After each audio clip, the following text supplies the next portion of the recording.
Udomi Abanto, Puladuko Lidium, Udomi Darama, Puladuko Sariam, Udomi Abanto, Vijatimi Huremi Aibine, Udomi Darama, Vijatimi Huremi Aibine, Udomi Abanto, Puladuko Lidium, Udomi Darama, Puladuko Sariam, Udomi Abanto. Bande my monde bande, Remio Fuladu Bedaranto. Kedduɓe Mandat TV on jettama le 23 novembre 2025 Mandat TV ne tawe ɗo e nder saare wiye Médina Dianguet tawate koye tundu Kunkande bon adden ɗo noon omo ganduɗa hoorema ko Alhaji Bari par ce que eɗen gandi omo jogui hoɓɓe ene gimmi ha toon to e nder Espagne noon bon eɓe gari ɗo eɓe bokki on association biteɗo cellal Fuladu ɗum noon ɓe gari ɗo pour ko fati e cellal bon manam no ɓe ballito mo ganduɗa hoorema ko Alhaji Bari holno ɓe mbawata darnide ɗo e ganduɗa hoorema cuuɗi safrirɗe to hôpital ji e ko nandi hen haaɓe ballito ñawɓe hanni ɗum noon ko Pulaar wiyata ko konngol ñaari ko hunuko joomum haɗa wuti fonnede jullal yata joomum tawaka en dokkat mo ganduɗa hoorema ko Alhaji Bari o waɗani régime programme on woni ni inchallah rabbi ɗum noon Alhaji Bari aɗa daaro e Mandat TV mbawa salmide musidal ngal bismida hoɓɓe maɓe mbawa haalande min tigui tigui holko addi koyɗe mon ɗo hande e nder Fuladu ittudema ha to Espagne adduma ɗon rindide ngal ɗo musidal foof gartana min no hanirde. Assalamu alaikum. Adi kam fofta o télévision Mandat TV salminama goti ko salminama fi déplacement ko desde gila manda ha hewti do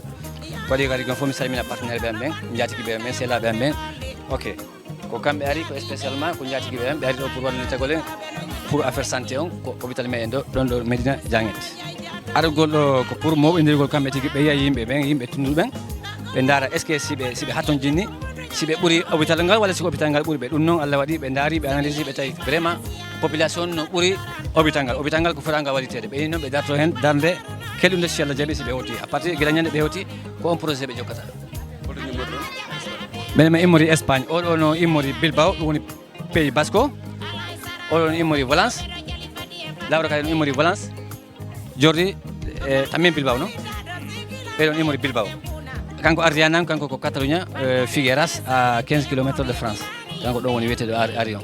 En nombre de ATF queremos dar las gracias por la gran acogida. Vamos a intentar ayudaros en todo lo que podamos y paso a paso y poco a poco iremos mejorando la sanidad de Fuladu.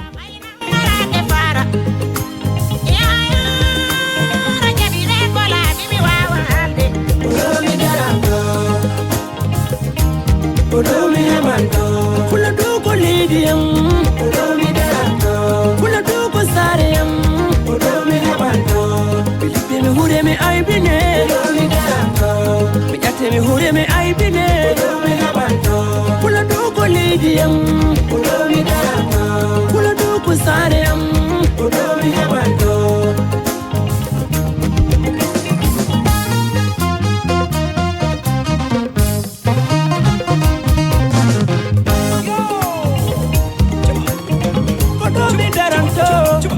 Bandi mai monde bande, onanda ya na jida bandi mai kay monde bande. Darode hati dangare. Dari burna ya kama ida karnyane tara ya linone. Do mi daranto, do veli, do mi daranto. Kambau mi ada yo, do mi daranto. Sibi ai, bo fulla do mi jeromi. Ko daranto mi, monde biyo yo. Bandi yo yo, monde yo yo, bandi yo yo, kudumi abando, Fuladu na weliate, Fuladu na weliate, ande Fuladu.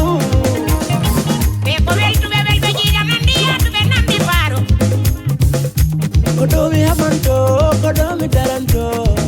Puladuko Lidium, Udomi Darama, Puladuko Sariam, Udomi Abanto. Bande mai monde bande, Remio Fuladu Bedaranto. Mbau mi yade, mbau mi wonde yo, ko Fuladu mi joromi. Leuru Fuladu kode jalti, hiro memminama. Kalambi doma muyenu yelambo anda kalamo fina. Sugo wada no maro amen chubilimi. fuladu Keu to san baudi ada jali bena beda lenyol ima lebaran na beda barke o Kebe lambe jogi be mbale leidindi fuladu Fuladu darando Fuladu yamanto Fuladu ko leidiyam Fuladu darando Fuladu ko sareyam Fuladu yamanto Filipino hure me aibine Fuladu darando Mijate me hure me aibine Fuladu yamanto Fuladu ko leidiyam Fuladu darando Fuladu ko sareyam Fuladu yamanto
Subu wada no maro amen to binimi fuladu Keu to san baudi ada jali bena beda lenyol ima lebaran na beda barke o Kebe lambe jogi be mbale leidindi fuladu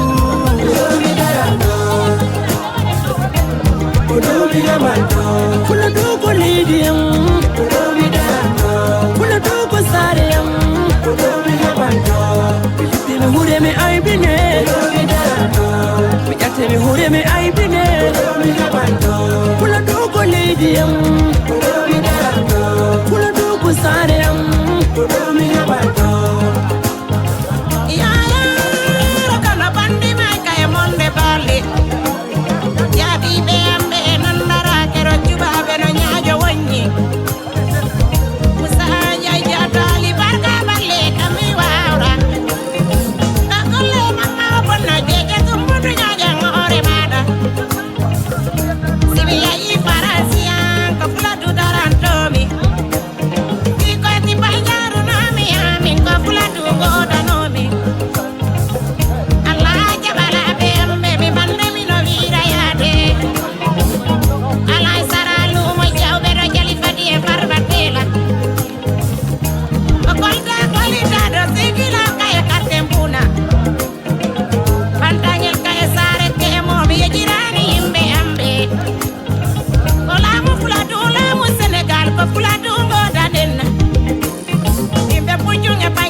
vraiment yimɓe ɓe no yafuni no feewi sabu jonde nde juuti te no tampini kadi wattu wona ɗo enen fof hiɗen andi ɗum so tawi ɓe ƴettiɗo konngol wona e yamirore ko en tant que meɗen tawa e organisation o ko menen tawa ɗo ko menen woni jaariguiɓe ɓe donc invitaɓe ɓe kadi ko menen yamirano men invite ɗum kala invitanoɗo ɗo woni debbo mum woni gorko mum woni kala wawɗo wonde hiɗen wiya ko bisimilla maɓɓe hiɗen wiya jargaji tundu ndu e jargaji commune o fof ko bisimilla muɗum si ɗum yawti haray hiɗen wiya maire o e délégation mum on ko bisimilla muɗum tigui tigui kamɓe noon koɓe wiyete bisimilla ko saabu sa ƴetti konngol ala no wawɗa teddinirde koɗɗo ma a rewani e wigol bisimilla so wona ɗum hiɗen wawi wiide ko kamɓe monsieur le maire o wata ɗo bisimade hoɓɓe arɓe ɗo ɓe hannde ɗum noon haray hiɗen wiyaɓe ko bisimilla maɓɓe ko saɗi ko tooli si ɗum yawti hiɗen wiya partenaire o ɗum woni Alhaji Bobo e hoɓɓe muɗum ɓe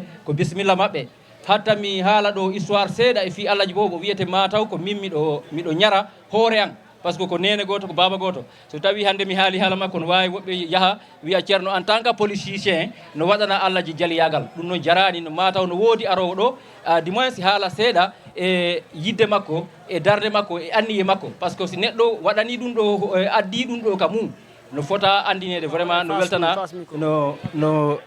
no duwana kade ɗum noon vraiment min wi Alhaji Bobo yo Allah ɓoynu ha ɓooya kadi yo Allah hebbin suguma e nder commune Kandiaye o yo Allah hebbin suguma e nder commune Kandiaye o surtout e nder tundu ñanduba ndu hara hiɗon jara hiɗo weltana meɗen wiya ko bisimilla moɗon joni en waɗay feere joni en addul Diaw mo tawa e président zone ji commune Kandiaye o te kadi gila hanki ko kanko wonɗen ɗo wallodirde o waɗana en orienté no haala ka fuɗɗorta on tuma si fuɗɗoɗen golle ɗe mawɓe ɓe heeɓa ko faala heɓude ko kamɓe ɓe yaaɓe fotoyo enen continue golle ɗe wassalam vraiment on jarama merci général hande e ndu tundu ko kanko o wi o salmini dental ko seeniɗo kon fof wona cukalel wona mawɗo wona suddiɗo wona heddiɗo fof himo salmina ɗum mo wiya ɗum kadi ko bisimilla kaw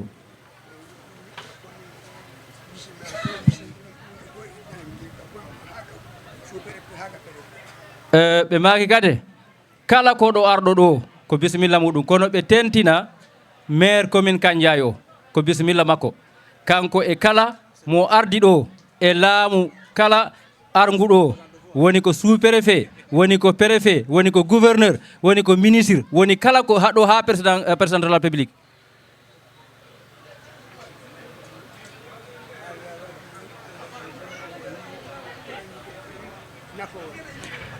ɓe wi Allah waɗi gueɗal maɓɓe Alhaji Bobo yeehi ɗaɓɓanoyi en ka leyɗe ha addiɗo hande pour wallitagol population commune Kandiaye o walla population département Vélingara o walla ala hiɗen wawi wiide Sénégal fof walla sous région on fof Allah waɗi o haldi e maɓɓe ha ɓe famodiri ɓe ari ɗum ɓe wi wallahi ko ballal Allah tigui ɓe wi ɓe ñaagui Allah tawtemɓe enen fof e ñaaguye maɓɓe on ñaagoɗen Allah tawtemɓe wiyen yo Allah laatinan en ɗum ɓe wi kamɓe hoɓɓe maɓɓe ɓen ko hoɓɓe meɗen enen fof commune Kandiaye o Vélingara piiw département o fof ko hoɓɓe meɗen ɓe maaki kala ko neɗɗo welti ko wiyata tun ko weltike ko ɗon haɗata ɓe wi kamɓe arɓe onon arɓe ɓen ko hoolare tigi ɓe heeɓi e Alhaji Bobo si ɗum ɗo laati e giggol ngol annduɗa wona tosogol ko giggol tabutugol ɓe wi neɗɗo ɗon si yiɗani hoore mum jam yiɗani musidɗo mum jam juɗani julɓe fof jam ma Allah hokkumo jam amin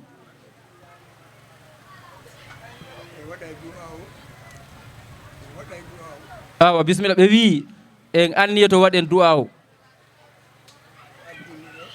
ɓe wi ko addiɓe ɗo wona mbawdi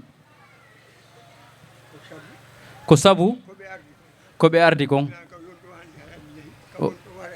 wallahi kala ka wawi wonde so ɗum ɗo ɓe ala hen manam yidde arde kono noon ɗum ɗo ko adda ko nde wonno ko cellal wiya e tawi ko beɓe seeno ha ɗo yiyemɓe ɓe yiyay na ɓe wi cellal alamo ha toon jinna cellal ko Allah noon e docteur e lekkele sababu mbawdi cellal mawɗo e gorko cukalel e mangel ko Allah noon jogii cellal ko ma sababu dilline si cellal heɓo haray kala ko ari ɗo no weltana partenaire ji meɗin ɗin no weltana ɓe wi ɗum ɗo dey ɓe wi wona kanja e tun Allah ji anniyani wona weli ngara tun Allah ji anniyani no wimi nane ni ko Sénégal piiw ko sous région o fof hiɗen keeri ɗo e leyɗe Guinée Bissau en keeri ɗo e Guinée Conakry hiɗen keeri ɗo e Gambie si lekki noon ala keerol kala ka docteur nana no moƴƴi himo wawi ñawdude lekki no woodi o tawoyte ɗum no selli en yino ɗo wattuji goɗɗi wattu dem wonno ɗo wiyayno Guinée Bissau ɓe ara ɗo woɓɓe wa Conakry ara ɗo wiyay moodi bolonda o weltanama partenaire ji ɗi weltanama eyyi leydi ndi ɓe wi leydi ndin fof wonɓe ɗo eɓe ala ɗo yo duwano Allah ji bobo diwano yimɓe makko ɓen duwano leydi ndin nde Allah tabintinta ɗum ɗo amin ko nafoore enen fof leydi ndin si o faala miɗo faala miɗo faala waɗen du'awu ɓe kamɓe ɓe sento on tuma si ɓe accidayn e golle ɗe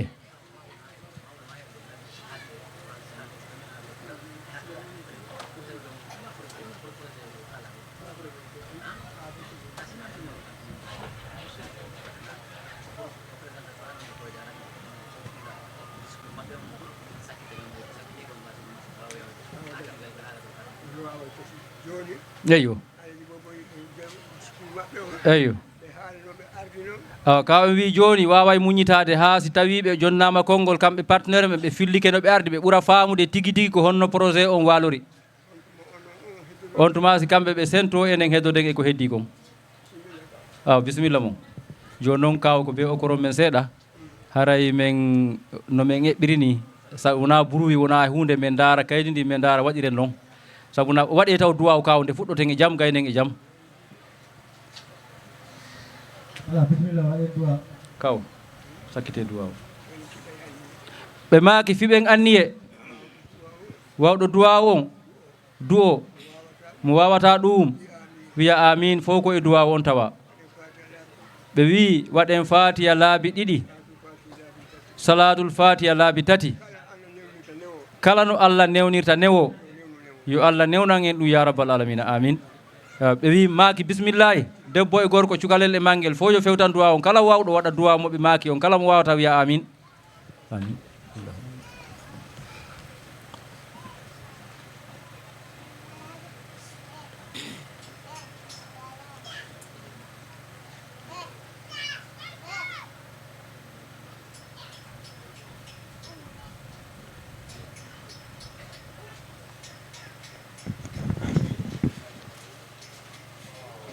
Adu.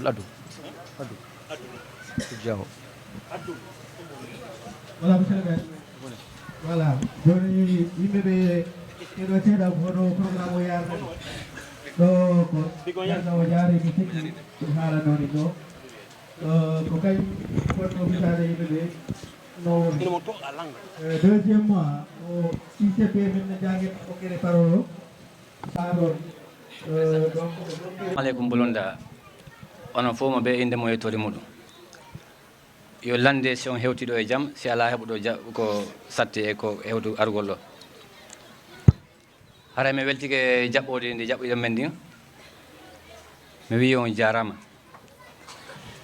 haray taw ɓawa yettude Allah e nelaɗo meɗen Mouhammadou juurade e joolugol e nelaɗo makko Mouhammadou sallllahu alayhi wa sallam salmina taw jinnaɓe muɗum men taw ɗum woni taw premier par ce que ɗo yaya taw ka jibinaɗo taw ne a holla gonga si annduɗa si wawa jokkude gonga par ce que ko yawgol toon ko fijudaru e yarugol e dogudu ala holtoɗo ma jokka ma koy bale joni avant tout taw salmina jinnaɓe muɗum on woni nene muɗum e toranno baba muɗum nde Allah yurmeteɓe yafoɓe yafodaɓe yafaɓe par ce que tigi tigi on koko ɓe awi men woni e yarnude dal ko idi ko fof par ce que ko hoolare jokkodirgol maɓɓe e khalifa meɗen on ko dinna e ko fof simen suusata wadde ɗum ɗo mbaɗana ko saare amen koko saare maɓɓe sina ɗum mo ɓenno yiɗi saare mumen ne développera kono ɓayde wonno men considéré saare amen en ko quartier koye quartier e nder cuwanga ɗo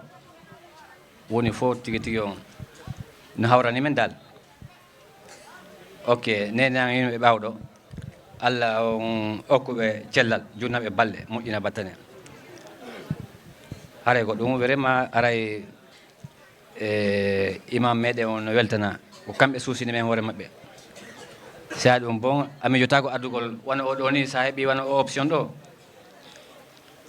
ya addude ɗum e saare goɗɗo ko mijotoɗa ko saare maɗa kono nde wonno fof ko saare wotere haray vraiment ɓe weltanama e monsieur le maire o nuuli ɗo o wi o wata kanko arde par ce que mo jogui lawol urgent pour yagol Dakar o yimmini noon délégué ji makko ɗin addude makko haray kankadi o dari ke darde moƴƴere noon ko halda kon o waɗi nde première fois komi nodduno mi haalnimo fi monsieur le maire komi fawima kon o wayni ɗum ɗon bari t'inquiète pas ɗum ɗon je suis le responsable ko responsable addugol ɗum ɗon voilà haray kankadi o weltanama mi sikka sous préfet on seɓuno ɗo arde sous préfet on wawno ɗo arde non o arano non ok kankade o salminama et le chef Sar de commandant de brigade de gendarmerie de Kunkande vraiment ono dilan kankade o ni bari ɗo ya hewtude ko Kunkande inolan e congé ma rewa Fatick yidem président la yimɓe ma ɓen et puis adjoint ma o waɗa tout possible pour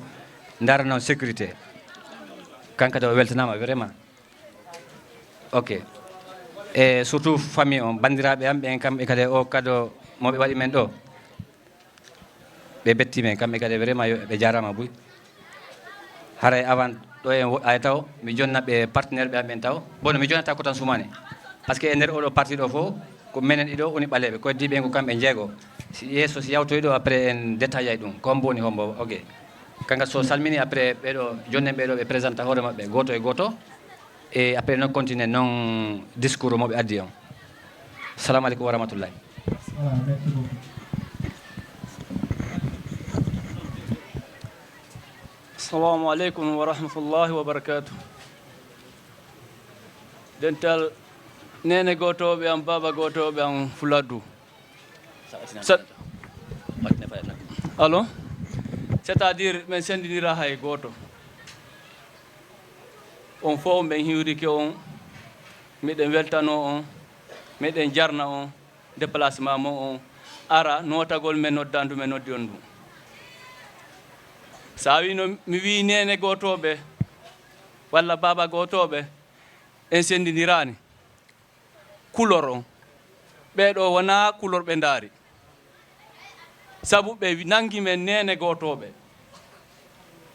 ɓe nandi men nene gotoɓe baba gotoɓe c'est à dire kamɓe ɓe daari ko départ kamɓe ko départ ɓe daari ɓe andi en fof koye hunde wotere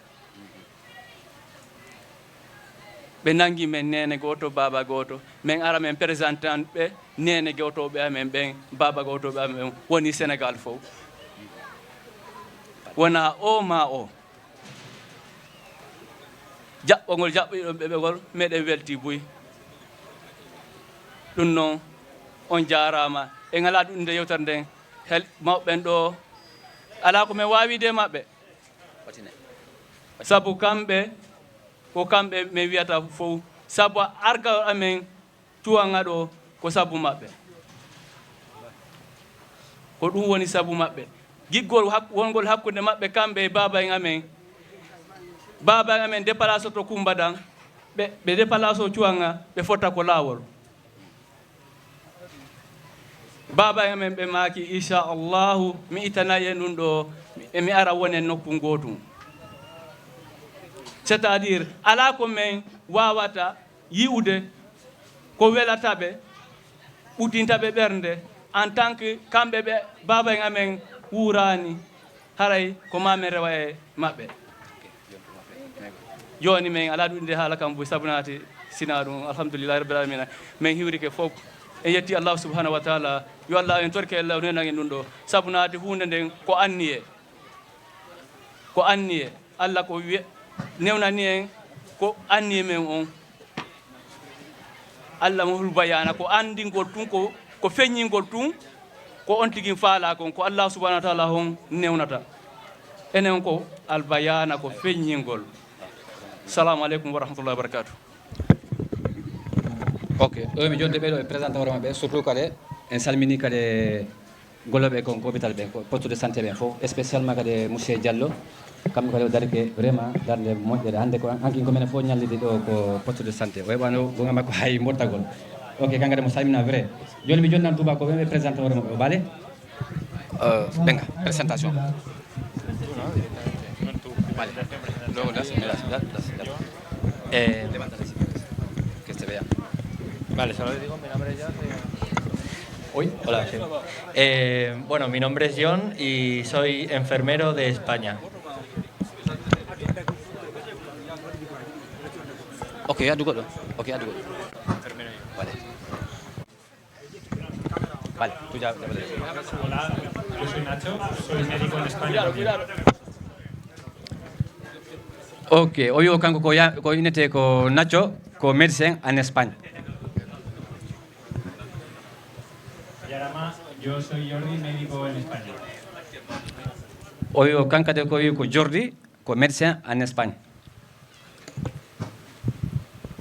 Yarama. A ver. Yarama, yo soy Laura y soy médico en España también. Ɓe fuɗɗi ko janngude pular o taw ɓe wi o taw on jarama kanko ko Laura wiyete ko médecin espagnol. Vale. Ok. Joni taw ko adi kon fof taw miɗo tori o yo kella nemɓe taw andi nemɓe en weltike.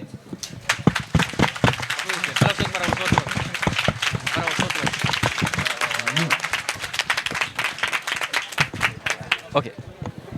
Ka o yafoto yafoto.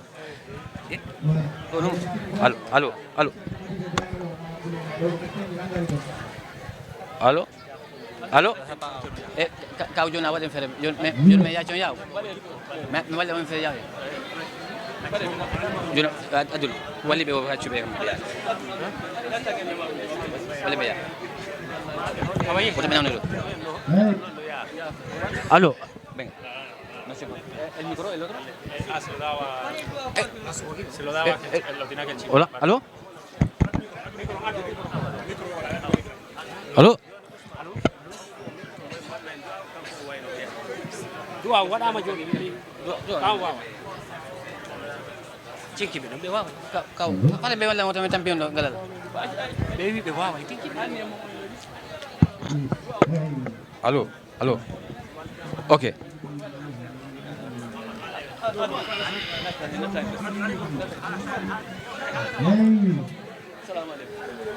joni fof no yaafa ɓayde wonno kalifa men ɗo ɓandu ɗum no fooyi seeɗa wo taw accenta ha ɓe yaha taw par ce que kamɓe ɓuuri yon tampinaɓe réseau nos encontramos bien entonces como ha sido la llegada de ellos hace rato. Vale, perfecto. Mi ali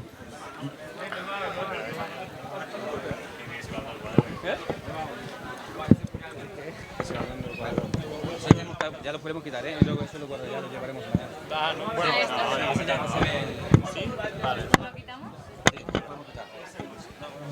O sea, si se sabe, pues, Si ellos quieren, nos lo dejamos. si queráis, ¿eh? No, estamos bien, aguantamos. No hay problema. Todo organizado. Ok. Joni ko adi kon fof taw mi haalana on ɗum ɗo taw seeɗa waɗa on rediffusion seeɗa ko ɗum ɗo konto fuɗɗi dal parce que goɗɗo ma etani tan yiyama e lawol tan innama jokkama innama he yemmi walla ma waɗa hôpital ko maɗa ɗum ala ɗum no dépendi e cenɗe ɗen fof confiance e hoolare e anndugol fof ko fuɗɗi donc le responsable de fof taw on wiyeteɗo arri debbo wiyeteɗo arri o ari ɗo une fois médecin jo Ariana Henover o wiyete ɗum woni debbo nacco o kadi ari ɗo rondeya ko on woni ley ostiyati o allo allo ko woni ley woni ɗo woni yeeso woni ɓaawo o wiyeteɗo Ariana Henover Hill inde makko de jibinaɗo frontiére Espagne France fof ko fuɗɗi ko en 2010 ari bo mi ala kaydiji ñande wotere mi ƴetti ɗon welo miɗo yaari ɗaɓɓoygol komi golla mi tawi bam makko yasino fadi nene makko ɓe fokkiti sohloygol ñameteji ok mi hiwrimo bam makko no wiye José Ignacio mi hiwrimo wimomi bono mi wimomi jarama o wi jarama wimomi miɗo ɗaɓɓude komi golla dal miɗo ɗaɓɓude komi golla o wi wo ya jogui kaydeji wimi ala kaydeji o wi an anda o crise wonɗo ɗo wattu o crise mondial o fuɗɗino o 2018 on ha hande anda hay joguiɓe kaydeji ɓen ala e gollude na noon sako ma mo ala kaydeji yawondi ɗo e nene maɗa wimomi non non yawondi ɗo e bam maɗa wimomi non non kombo wonduɗa ɗo wimi komin e musidɓe an denɗiraɓe an wonɓe Figueras à 14 km de frontiére français on o wi o awa anno ya jogui probléme ji maɗin no heewi joguiɓe minen espagnol ɓen hoore mum min ala golle an ala kaydi ya ɗaɓɓa ko golla wimo ay ha ko noon de wimi situation ko noon fewndori wattu ɗo mbale o ene ƴettu numéro on noddalam par ce que min fokkiti sohloygol min debbo an semaine prochaine ara kono no wirimi noon o yetti taw ko 20 euros ede 13 000 francs CFA guluji ɗiɗi e temeɗɗe jeegom ya sodoya ko ñama par ce que kamɓe si ɓe yii tomo ala kaydeji tan ɓene oɗo ala e ko ñama ok mi ƴetti numéro makko téléphone mi arti Figueras ay caméra on ok non sinaɗo enetago alors ɓay mi arti Figueras ɗum woni 2010 eyyi ko mbaɗe dans diffusion mi raɓina seeɗa ok won 2010 ɓay ɓe wi mi raɓɓinina seeɗa 2010 ɗo min fuɗɗodiri mi ari semaine prochaine o yettirimi wa ɓiɗɗo makko dal oyni o ala golle kono ino ɗo jardin makko simi wawi ɗo gollude simi ɗo yiiɗi simi heeɓi golle nokku goo hay simi arani simi heɓani o maranimi ɗo golle wona simi golli heure goto o yoɓami fayda golle golluɗo ñallal ngal fof ok mi yarno ha 2015 miɗo arno ga vacance e ɓaawa muɗum o waɗi accident o maayi ɗum woni le 21 décembre 2015 ok mi hewti toon hedde le 23 décembre 2015 ɓiɗɗo makko on jiwo aari par ce que wattu mi goldani ɗon e makko o aari haymin haalatano on hayno jangga université ok joni mi arti noon mi arti ɓayna toon mi artiri o noddimi mi hewtun o noddimi o inni mi bari anani ko waɗi kon par ce que ko hoore ɗoygol tawimi mi sini si mi sikoɗo bon ko landilan ko esse bari arti wimomi si okkubi téléphone jaga ko haalangol lan simi nani ko waɗi kon si bama ko maayi woniri noon le 23 24 25 26 27 ha le 31 décembre 0 heure par ce que normalement kala sellajo ma mo joguiɗa sel le 31 décembre woɓɓe ɓen nodda e wona ko kañum woni premier waɗugol félicité on tigui on 23h59 miɗo compose téléphone on 0 heure 0 mi noddi tan o debbo ari waɗi décroché wimi ari ono ɗo woniri joni nan téléphone bam maɗa o wi kadi anda babam mayno wimi honno o wi babam mayi ostia woni noon mi woɗɗodirno woni mi ɗanaki ha weeti bimbi law 6 heures du matin mi ƴetti oto mi yeeyi mi finini ɓe ñeñande kono yirnoɗa miɗo wullamo ni ɓay mi jogonako relation o ari yeesa o inni bari yafoɗen baba an kono miɗo wawma wiide ko fanɗi ɓe ko fanɗi ɓe waɗante ko baba waɗanoma kon ko fanɗi ɓe ko fanɗi anda noon mi jogii capacité waɗangol ma ɓuri ko baba ma waɗaneno ma ko sikku mi taw ko sama kala wonɗo janngude université e ɓinda voilà gila ɗum noon o noddanmi o okkoranmi o lando fi famille an o ari ɗo o yinene an sabu noon fi wallugol ngol ɗo kon fof so landike lam bari on to nene ma woni min nene no nawni ɓe Dakar ɓenne an bari an tuma nene ma nawni ɓe min Dakar ɓe nawni wiwomi si kana onon fof toon tundu ɗum toon ko Dakar yata ñawde o wiwomi non non min e fanɗude an moyen no woodi toon ɓurɓe lam fanɗude moyen Dakar ɗo sa etta e goɗɗo naɓa goɗɗo ko ma jogoɗa disposition min au moins miɗa jogui koɓe wonata mi ota luwas o wi a jakka mi andi ko wiyata lan si mi heɓi feere wallugol lam fi santé on e sabu nene maɗa wimo eyyi wi min ko wimi ko walle lan wona walla min tunde ko ya walle men o wi onon jeela wi mi anda o wi ɓari min komi médecin modi an nacco ko médecin mais nakka men toon ɗiɗo min wata wonde condition ji tawtoɓe men ɓe no waɗi très compliqué par ce que goho a wona e volontaire haare ka médecin a yoɓetake goho ɗiɗi kala ko yaata ko an ittata ko jiifa maɗa sooda beeji yaaha tati sa yeehi toon ko yata toon sa nawnoyi toon ko an andi mais wona responsable maɗa voilà nayyi sa windike ko liste amma eta tan wiya mi naati mi yalti ha ko ma winda lettre avec condition joni noon wono ɓeɗo ni janguirɓe ni waɗɓe qualifié ni etta volontaire inna joni mi nani mi jaaɓi mi waɗa e volontaire kala ko yeyte mi itta mi muuɗa mi sooda kala probléme woni ɗon ko men woni responsable andi ɗum nasama kala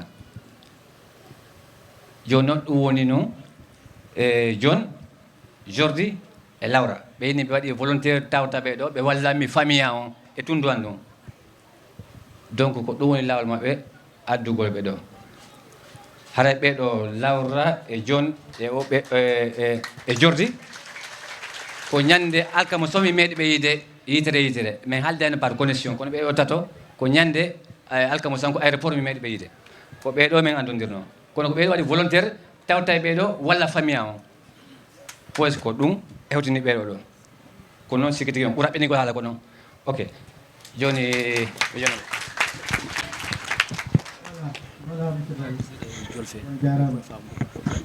jolfe noon ko probléme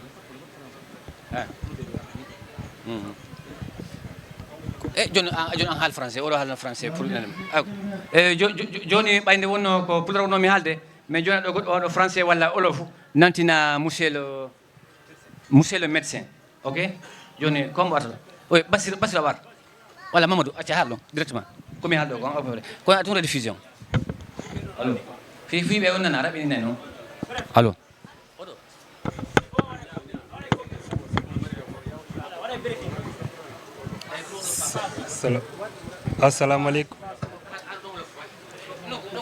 assalamu aleykum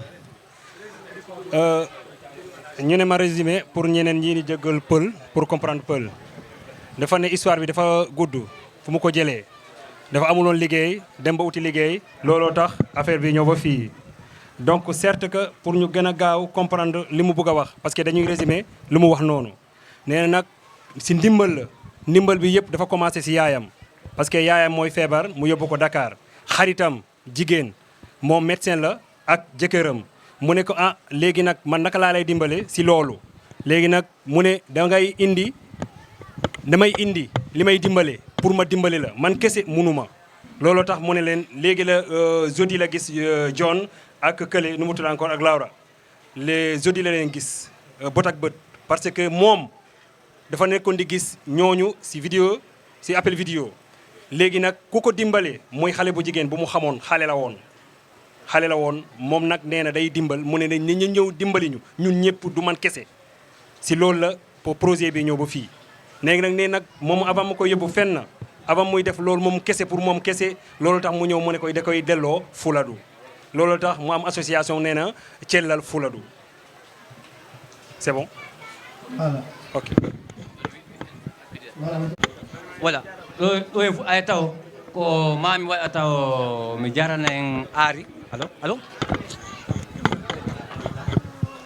allo ok ko mami jarana en aari par ce que kanko woni ɗo sabu ɗo kon ko yeeso e ɓaawo o ala ɗo kono ko ine mo ɗo joni komi jarrantamo noon koye haala e gam pasque ɗo ngol o parole ko spécialement pour makko. Ok. Antes que empecemos el discurso, quiero dedicar estas palabras a la Ari y su familia. Existido. Vale. Hermana querida, hoy quiero tomarme un momento para expresar algo que muchas veces se siente, pero no siempre se dice con la palabra gracias. Gracias por todo lo que has hecho y por todo lo que habéis hecho por nosotros y por mí. Por estar a mi lado en los momentos buenos, pero sobre todo en los momentos difíciles. Por creer en mí, incluso cuando yo mismo dudaba. Has sido una persona fundamental en mi vida. Me has enseñado con tus ejemplos, con tus palabras y con tus maneras de ser. Gracias por tu paciencia, por tu apoyo incondicional, por tus consejos sinceros y por todas estas pequeñas cosas que quizás no siempre menciono, pero que significan tantos. Gracias, hermana, gracias por ayudarme. Me has crecido por crecer en mí, por empujarme por ser mejor y por recordarme que nunca estoy solo. No hay palabras suficientes para expresar mi gratitud, pero quiero que sepas que valoro cada gesto, cada palabra y cada momento compartido. Hoy solo puedo decirte gracias por ser parte tan importante de mi vida, por lo que has hecho y por lo que sigues haciendo. Te llevaré siempre conmigo con admiración y con cariño y con profundidad. Muchísimas gracias, todos los fundadores y asociaciones de Senderos de Txellal Fuladu. Muchas gracias. Gracias, asociación. Gracias. On to background asatu joni fuɗade pour ɓe haalnaen ko lawol maɓɓe ngol, ok.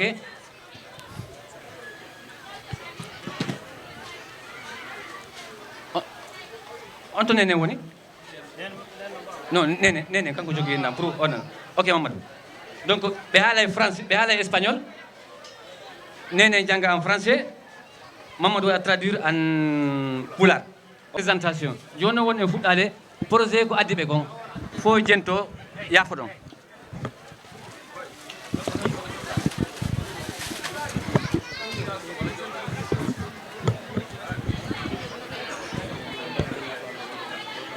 Ok, venga, empezamos. Y deciros que es un placer estar aquí con vosotros. Wo no fo jarama boy o weltike wo haala janɗi o weltike kadi no jaɓɓorɗon ɓe noon. Este proyecto es el fruto de una relación de amistad entre Barry y Ari, que se tratan casi como hermanos. O wi o projet ɗo ko piindi entre relation an min e Ari. Ellos llevan compartiendo y ayudándose desde que se conocieron. O men ɓoydi sendodude wondude gila ko men andi e men weldi. Voilà. Ahora hemos decidido dar este paso y crear ATF, la Asociación Txellal Fuladu. Oyo ɓe daari weldigal amen noon min laaɓodiri no min weldiri no yiɗiri min noon o tawi yo ɓe waɗu ɓe ɓeytu ɓe ɓurtu ɓeydude seeɗa wona ɗum association Txellal harna Txellal min famille tum wono Txellal Fuladu. Una asociación destinada a la colaboración y la cooperación entre comunidades, enfocadas en el campo de la salud. O wi ko association ɗo mo ko waɗi destination ko collaboration ji kamɓe tum ɓe wawata ko entre collaboration e andodirgol e sensidirgol gande. Trabajaremos juntos para conseguir un progreso de la sanidad en esta comunidad. Wo en fof en hawta e golliten pour heɓen ko falɗen kon e nde saare ɗo e o communauté o. Un progreso que queremos que sea duradero y firme en el tiempo. Wo projet ɗo hara ko ɓooyowo kadi wona wiyowo ko janggo ko faɗɗi janggo hara ko ha Buscamos y lucharemos para que la amistad que comenzaron Ari y Barry se transforme en una amistad de hermandad entre nuestras comunidades. Oyo ɓe waɗay lutte ɗum ɗo no weldigal ɗum ɗo no yara yeeso pour gila komin andodiri hara ɗum ɗo na ɗo tun haaɗiɗal. Quiero dar las gracias a mis amigos, a John, a Jordi y a Laura, por participar e implicarse en esta idea. O fala o horɗon kadi o jara Jordi e John e Laura pour tawtugol ɓe wallitagol en. Gracias a todos por asistir hoy. On jarama ono fof argol mongol. Y gracias a todos. Y gracias a todos los que haréis que este proyecto sea posible. On faut jarama on faut sikki ben ko o projet do ko latotodo. Merci beaucoup. Gracias. Vale, ahora ya.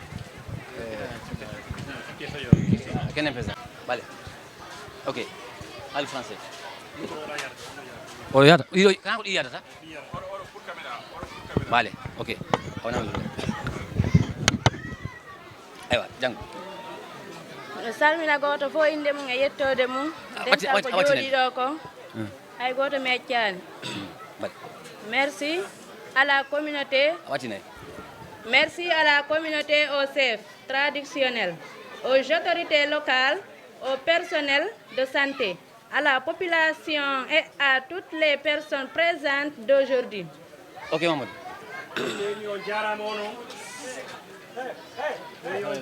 chef de village.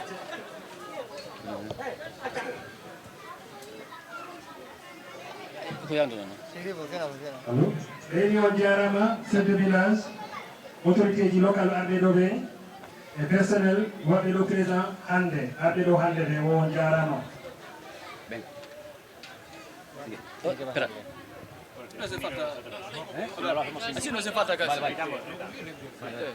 Nos sentimos profundamente honrados de ser bienvenidos a su pueblo. Nous sommes profondément honorés d'être accueillis dans votre village.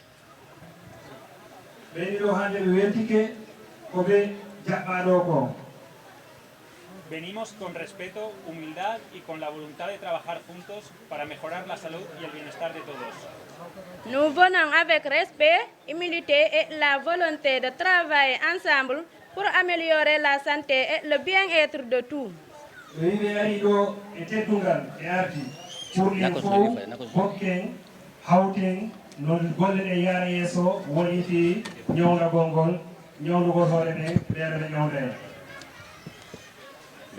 Somos un equipo médico de España de diferentes especialidades con acceso a contactos de profesionales en otros ámbitos. Qui sommes-nous? Nous sommes équipe médicale d'Espagne, professionnels de différentes régions et spécialités. Qui sommes-nous? ɓe hawti équipe woni équipe ko kamɓe haldi fotti ɓe moƴƴon ɓe hawtodinoɓe ko Espagne noon ɓe jeeya e kadi noon ɓe waɗi professionnel en santé ɓeyni noon ko différentes régions ɓe jeeya en Espagne wona région goto ɓe jeeya woni wigol Kolda Tamba wona région goto ɓe jeeya. Somos médicos internistas, de familia, enfermeros. Médecins internistes, médecins de famille et de communauté, médecins d'urgence, personnel infirmier. ɓen ɗo ko médecin oya différent médecin wonɓe mo kala no jogui ɗo spécialité ko waɗata ko honno won ɗo goɗɗon ɓeyni o ko pour famille goɗɗon ko pour communauté communauté rural wona ko men gaani woɓɓe ɓen ko urgence ko annduɗa par exemple ande ko wiyeten urgence goɗɗo waɗa accident ka lawol ko ɗum woni urgence mais ou bien goɗɗo nawna ha wona ko urgence o yahata ou bien ambulance noddete o naɓe e goɗɗon kadi ko professeur makko ko infirmier woni ko wiyete ICP. ¿Qué es la salud? Es un estado completo de bienestar físico, mental y social, no solo la ausencia de enfermedad. Et nous avons également des contacts et amis dans de nombreuses autres spécialités qui pourraient collaborer dans le futur, obstétrique, pédiatrique, dermatologie, ophtalmologie et d'autres disciplines médicales. ɓe wiɗo kadi kamɓe kadi ɓe jogui nous avons également comment dire ɓe ɓe jogui kamɓe kadi yimɓe contact ji woni yimɓe ɓeɓe andidiri annduɗa ɓe wawi ɗumɗa ñawdude ko heewi ko kontiɗo kon woni ñawdugol ɗo ɓe si trompe pas ɓe haali haala guite ou bien ɓe haali haala guite ɓe haali haala noppi ɓe wonno kadi ɓe yokko koɓe bon ɓerde kadi ɓe woni ɗum ɗo joni noon ɗum ɗo fof ɓeyni ɓe jogui yimɓe wowɓe mottodirde kamɓe no ɓe arti ɗon ɓe mottodira ɓe halda pour ɓe ñawna ɗum ɗo kamen ɗo. Nuestra conexión con Fuladu es nuestro amigo Barry y su familia. Qui sommes-nous? Nous sommes notre ami Barry, originaire du village, et sa famille, un pont entre nos deux cultures. ɓe wiɗo kadi kamɓe woni homɓe ɓe winni kamɓe ko jaatigi maɓɓe seelajo maɓɓe woni hombo woni bobo a faami ɓe yini village ko village maɓɓe ɗo ɓe yini famille makko et sa famille et bon entre autres a faami ɓe wi noon kamɓe noon ɓe jogui culture ko woni naamu maɓɓe e naamu men. ¿Qué significa salud? La salud es un estado completo de bienestar físico, mental y social, no solo la ausencia de enfermedad. Ça signifie la santé est un état de complet bien-être physique, mental et social et ne consiste pas seulement en une absence de maladie ou d'infirmité. Ok. La santé, sa signification, c'est quoi? Signification mo. Jono kala be windi do be ñoo ko complet parce que ça nani goddo no ina no dogoyde o be no remoyde no aynoyde o sellu tout court para ko affaire on radira ça nani goddo wadde ko heewi ko ara o sellu so sella wata no wadde.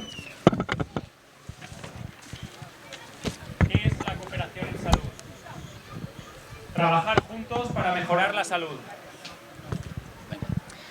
Qu'est-ce que la coopération en santé?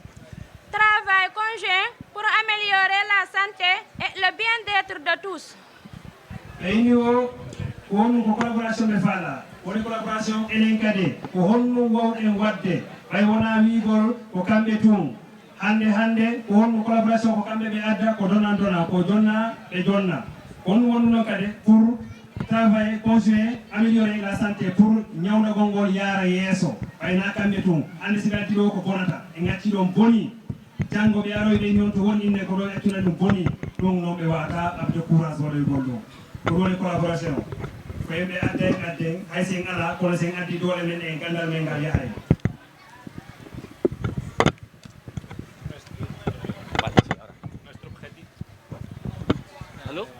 Nuestro objetivo, construir juntos soluciones sostenibles. Collaboration et renforcement des ressources locales. Une collaboration renforcement des ressources locales. Pour la collaboration, joni ko haldugol fotta. Joni ko mokala adda. Jonno ressources locales on woni local on kaka menga. Ko dum non joni ko au niveau de notre village. Ko dande do kaka mendo woni collaboration o. Waden ko be addi kon e ko be addata kon ene fo halden fotten ko ndo wonde wadde. Nuestro objetivo, construir juntos soluciones sostenibles. Notre objectif, renforcer les ressources locales, valoriser les compétences existantes et construire ensemble des solutions durables. Eni do kambe kade ko renforcement andi won ko beydutan gollen on won beydutan gollen ko en fo en beydoto bay hande sen ni santé ko ma beydoden andi no sinama santé en fo no en sari laɓɓinde kamen ko ɓe laaɓen intérieurement kan so nani laaɓugol ko ɓerde nden taw ɓerde si laaɓande ala ko wawi laaɓude donc ɓe yini noon kadi construire no wawi gol moƴƴingol taw taga ɗon taw oɗo wiide moƴƴingol ko yaata ɗon taw ko ɗum ɓe yini ɗo dirable solution dirable trouver solution ko honno en fo yaadete nokku goto andula ko no pied goto wonne yaade ko woni koƴe gote. Para ello, los objetivos son los de desarrollo sostenible. Constituyen un llamado a la acción de los países, promueven la prosperidad y protegen el planeta. Les objectifs de développement durable. Les objectifs développement.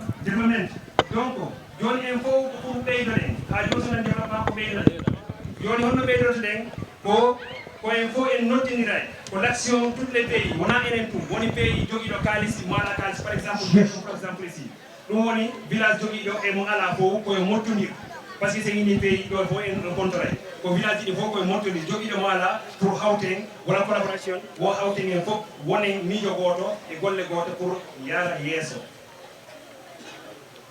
Los objetivos de desarrollo reconocen que la erradicación de la pobreza debe ir acompañada de estrategias que fomenten el crecimiento económico y y aborden necesidades como la educación y la salud.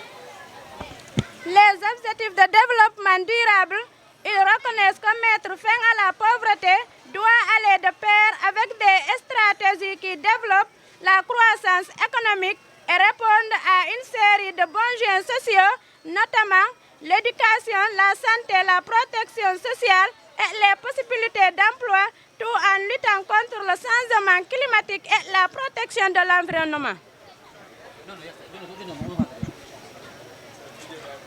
Les objectifs de développement durable. Développement, ça donne quoi il faut monter si y a rien ça, pour le développement. Mais reconnaissance pour andita, si amène à mourir de amène à coller. Andita kala ko waranda nanga dum do c'est sûr certain amena amol wadanede wona represent wona anedo c'est sûr certain an tagado o wadanda ko no yaade teddunga andito e dum kade kaarji medi mo wadande bonno e jonno kade be ni kade pauvreté woni be ala be doit aller jonno e dum kade si be ni stratégie ko honno développement yarata ko dum no koy fop kala ko anduna nabay e yeso mottondire parce que c'est il faut e mottondirani pour no yara yeso no wata yarde saysi addi do fof ko be wi do ko c'est mottondirani anduda enen fof yiden yidgol ngol pour yara yeso yata yeso ko dum be wi do be no kade environnement on kade woni seraji din fof sera l'environnement hande si wiyama do joni nyawto pali kamen fo no wadi tonoji do wadi dewe ndiyam pali o yiwata kamen do fami si be ne wala ko sankeji en wala ko sankeji pali yiwata ko men do environnement on d'abord.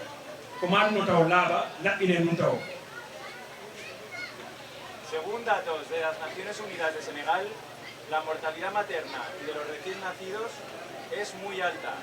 Nuestro objetivo es reducir estas cifras en los próximos años.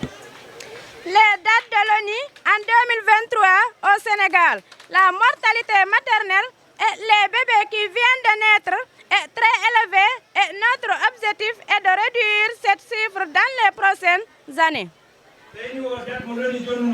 L'organisation internationale, l'organisation internationale, chaque année, il y a une chiffre qui est maïde. Il y a en 2003, il y a une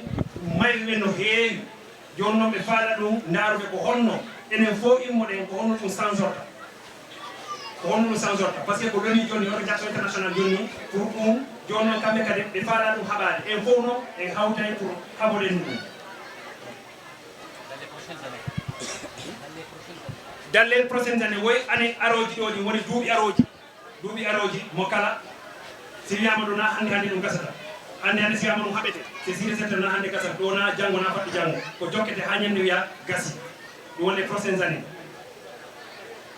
Algunos datos de la región de Kolda en 2020 había 820.000 habitantes, de los cuales un 71% es población rural y los recursos sanitarios son 9 médicos, 4 médicos especialistas, 63 enfermeras y 85 matronas para toda la población.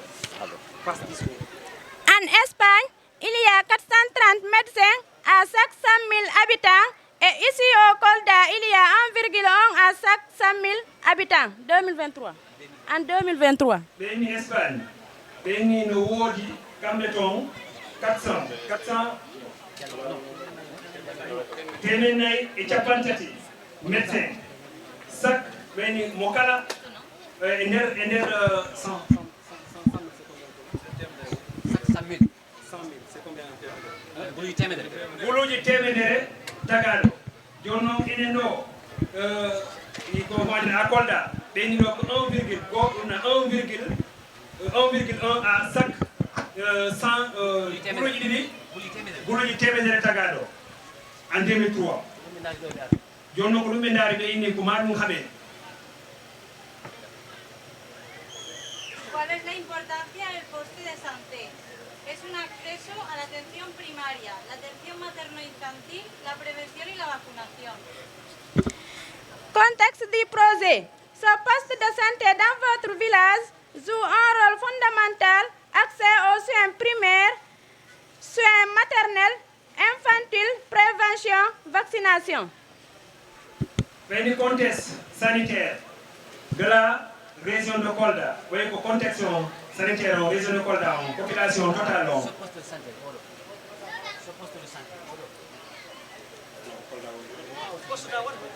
Ah, pour poste de santé, maintenant jangue to. OK. Ce poste de santé dans votre village. Dans votre village, oui, ce poste de santé dans notre village joue un rôle fondamental, accès aux soins des primaires. Ce poste de santé dans notre village. Ce poste de santé dans votre village joue un rôle fondamental, accès aux soins primaires, soins maternels, infantiles, prévention, vaccination. Le poste de santé n'est pas pour moi qui est vaccination du et surtout quand les moment pali ari katren kan no joni rede moment kan sankeji di no joni rede postumengo no wadde comment dire no gollude don golle wadde très important pour nous nommer weltani Diallo ICT parce que no kade golle makko no yaade normal. Es la puerta de entrada a las zonas rurales. En zone rurale du Sénégal, ce type de structure est souvent la porte d'entrée du système de santé. Mais une zone rurale, une zone qui mène ka une village, une village mène. Au Sénégal, mais une structure qui est une structure qui menga, par exemple au poste de santé est souvent portée entrée, ou une kodambuka natrigal, on fait un système de santé. Mais une kodambuka natrigal tchella. Mejorar el poste de santé es un pilar esencial para la comunidad. Améliorer ce poste, c'est renforcer un pilier essentiel pour toute la communauté. Nous weltina yimɓe ɓe population et no moƴƴi pour population pour waɗa ɗum améliorer hara yaha yeeso woni plateau médical.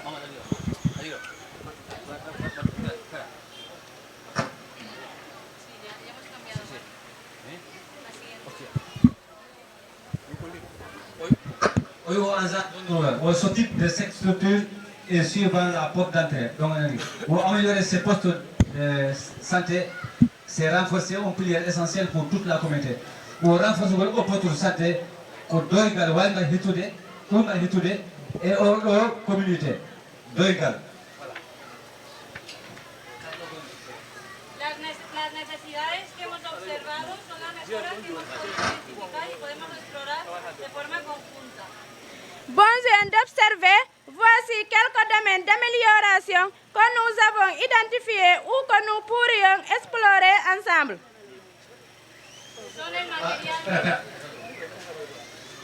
Voici quelques domaines d'améliorer que nous avons identifiés ou que nous pourrions explorer ensemble. Pour faire étude, pour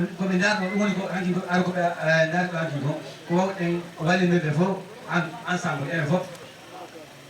El material médico, la infraestructura y organización del poste de santé, la formación e intercambio de conocimientos, la prevención y la salud pública. Au matériel médical, infrastructure et organisation du poste de santé. Matériel, c'est-à-dire, si on a un matériel de santé, quand on a un il va avoir pour nous dire. Infrastructure, darnugol, quand on a puis darnede, et dar si va avoir darnede.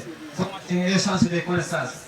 Pour camper et goulover au santé, pour formation, parce que à la vie, à la fin, pour les docteurs, ou la docteur, ou la échange de candidat et activités de prévention et de santé publique. Vous activer et vous prévenir. On a prévenir votre état donc à l'intingolda. Ou non, la demande pour le regarder, c'est la prévenir. Quand vous êtes donc prévenir, donc à l'intingolda, c'est-à-dire que nous avons la dose maïna dans vos molécules.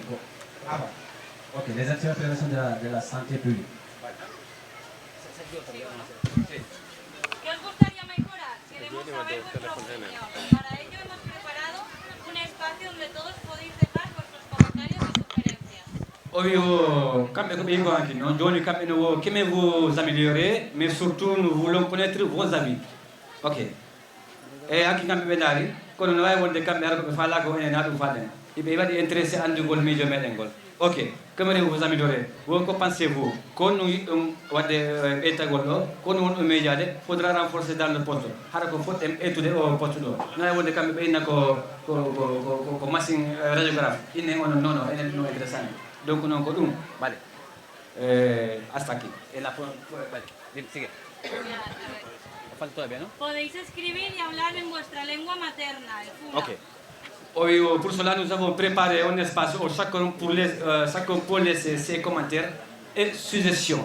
Vous pouvez écrire et parler dans votre langue maternelle, le pulaar, si vous le souhaitez. Hoy, nous nous préparé espace où pour que vous landade, qu'on fasse donc espace. Ben nous l'avons dit, mais aduna quand on y a cette organisation, mais on a que poste préparé pour faire le hall de landade, ara ko woni, contre woni. Donc voilà. Joni woni o poste ɗo waɗi préparé un espace pour vous écrire yo wawi widude yo wawi haalde yo wawi janngude e haala moɗon kan fala haala haalde ben wawi tourne junngo haala inna kan ɗum ɗo fala ok votre choix est essentiel pour reconstruire un projet réellement adapté à votre communauté wo idée moɗon c'est très essentiel surtout pour ndawal ɓurtugol wallitade e oɗo commune meɗen o poste de santé moɗon idée moɗon c'est très important donc ɓe necessité idée ji moɗon ni pour wallorɓe ɓe wallorɓe ɓe anda koɓe faala koɓe wallata hen dal Vuestra participación es el corazón de este proyecto. Sí. Votre participation du monde, votre participation, votre choix est essentiel. Participation moɗon ko ɗum woni ɓernde e o projet ko ɗum woni hakkude corazon noon ko ɓeyata hakkude e o projet ɗo participation moɗon par ce que wono ñamdete. Líderes, mujeres, jóvenes, ancianos, cada uno tiene su papel. Au rôle de la communauté, votre participation est au cœur de ce projet. Voilà. Aux femmes, debbo, jeunes, paygum, famille, chacun a un rôle. Nous voilà, chacun a un rôle. Mo ɓe no waɗi important, jogui rôle mo. Voilà. Trabajaremos con la comunidad y el Comité de Salud para definir las prioridades, realizar actividades de prevención y promoción de la salud. Voilà. Nous travaillerons avec la communauté et la comité de santé locale afin de définir ensemble les priorités du poste de santé et les actions les plus utiles.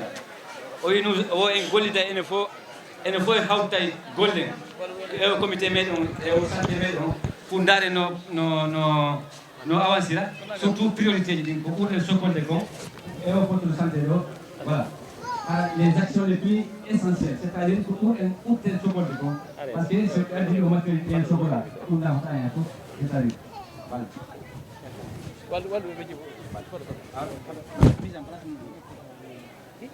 Comunicación activa. Et notre engagement maɓɓe on nous rendrons compte régulièrement des actions et des ressources des résultats. C'est-à-dire compromis maɓɓe on ɗum taw avant tout taw diallo kamɓe le chef de la santé parce que les actions utiles régulières ɓe waɗa échange régulière ɓe hiɓɓodira ɓe waɗa changer idée. Sostenibilidad, que sea un proyecto a largo plazo. Voilà, oui, nous ne souhaitons pas un projet ponctuel là, mais un engagement sur les durées tant que la communauté le utile.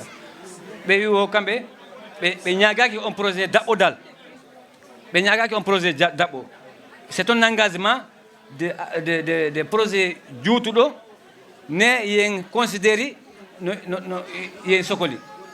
Respeto cultural, respetando tradiciones y adaptando nuestras acciones. Oyo nous respectons vos traditions et votre manière de vivre et nous adapterons nos actions à votre connaissance. ɓe wi ɓe respecte religion ji men ɗin tradition men on façon no wurirɗen noon et nos actions de votre façon no vivirɗen noon voilà. Y trabajando de manera coordinada con las autoridades y las estructuras públicas. Travaillons ensemble avec travail coordonné, nous voulons collaborer avec les autorités sanitaires sénégalaises et les structures publiques.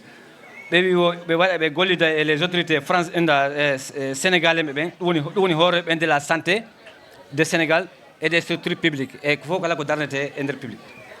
Vale. En esta primera visita queríamos conocer a la comunidad, vuestras necesidades y comprender la realidad del poste de santé. Voici comment nous avisons la suite. Prochaine étape, voilà. Prochaine étape, voici comment nous envisageons la suite.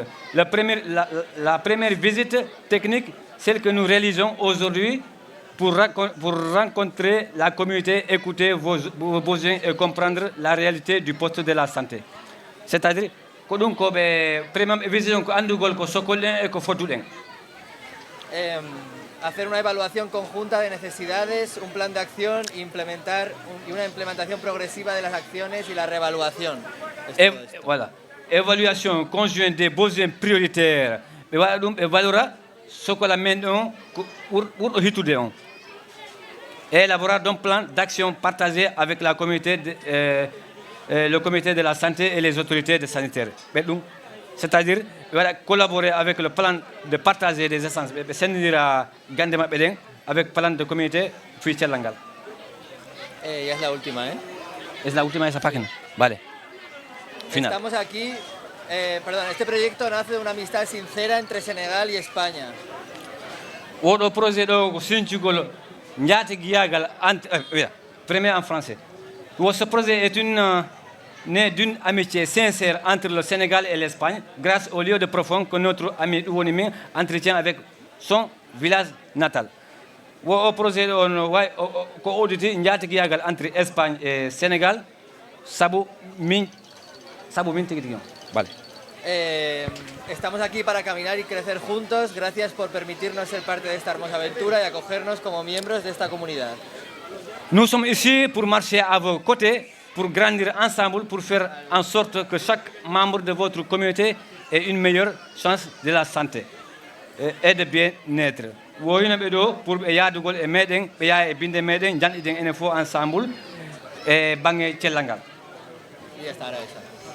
Vale. Gracias por permitirnos ser parte de esta hermosa aventura y acogernos como miembros de esta comunidad. ɓe wi on jarama boy ko permettuɗo men ko jaɓanɗo ɓe kon ɓe ara ɗo ɓe miijito ɓe dara formation ji ɗin pour l'avenir pour janggo. Muchas gracias on jarama boy jarama boy joni kala joguiɗo konngol ɓe no wawi arde ɗo haala priorité. Surtout oɗo élage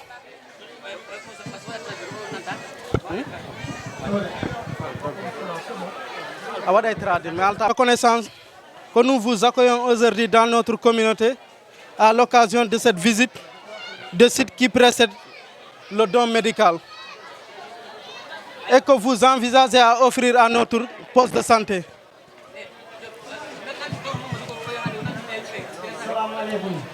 Salam alaikum. ICP me wondo alde Souleymane Diallo.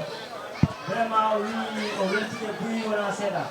E jaral partenaire e abude ɗo Elhaji Bobo Diallo bari ɗum.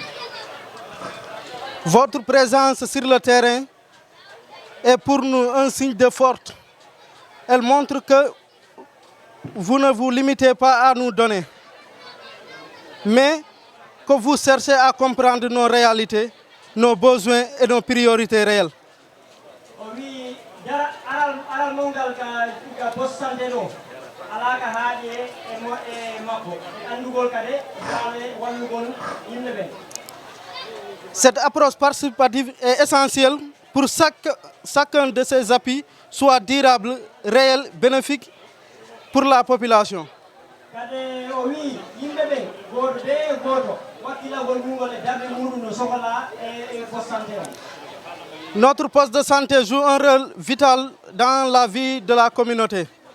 Il assure la prise en charge des femmes enceintes, la vaccination, le traitement des maladies, la sensibilisation à l'hygiène et d'autres services essentiels.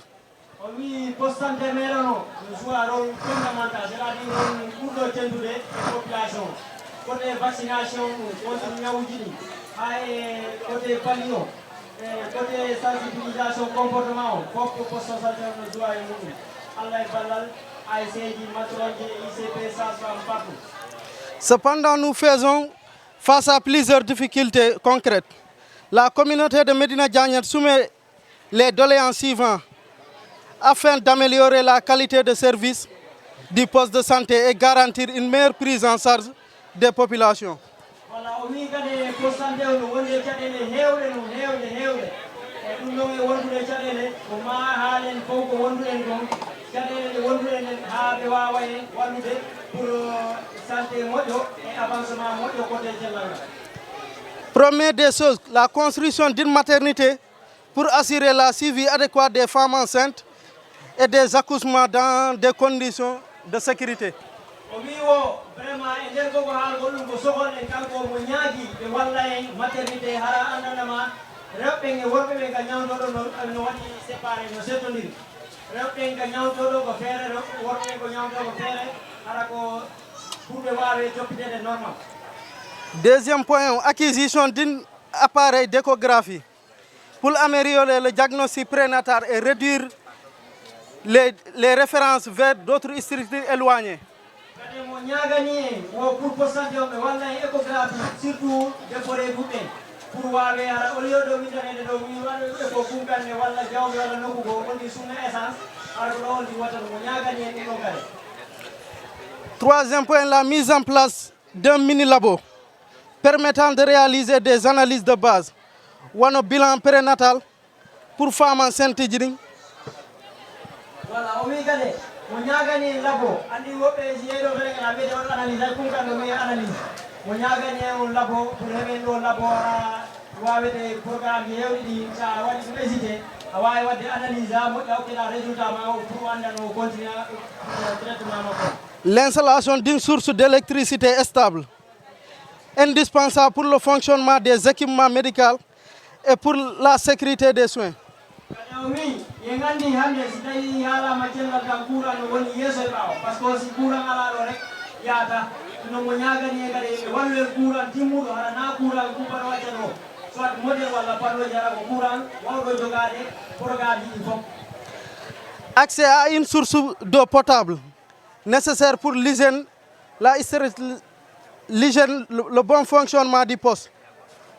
wi kadi mo ñaagani en pour ndiyam laaɓɗam par ce que waɗani cellal ko a ñamgo laaɓi sa ñamango laaɓi hay si a ñawdama ɗo ha France a sollata mo ñaagani en pour nde walla e ndiyam laaɓuɗam. Point goton, la réfection du poste de santé.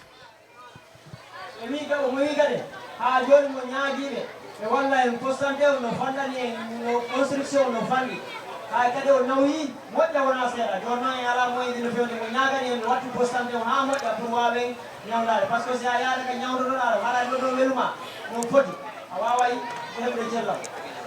La mise en disposition d'une ambulance pour faciliter les évacuations sanitaires en cas d'urgence. o wi kadi mo ñaagani en ɓe walla en ambulance hande ambulance wonde poste goɗɗo to wiye goɗɗo mala ɗeɓide ɗo yo nodde no wawi waɗa e lawol tadda walla gonko kono so ɗo poste o ɗo woni no wawi tuma évacuation e goto waɗa poste ɗum o ɗo naɓorde ɗum par ce que ala waɗɗo suuɓe waɗe évacué mais forcément ɗum mankata. Et surtout la construction d'un logement pour la sage-femme. kadi mo ñaagiɓe toujours ɓe walla e construction par ce que yiiɗo kamɓe ɗo wonɗo kamɓe fof ɗo woni ɗo nokku gotum ande naw sage-femme toujours ko yinan tan sage-femme ko debbo sago maɓɓe ɓe mo ñaagiɓe walla mara appartement maɓɓe ko feere darde ha yooɗa appartement ICP feere aɗa ɗum kadi go kam. Motivation du personnel, surtout ça.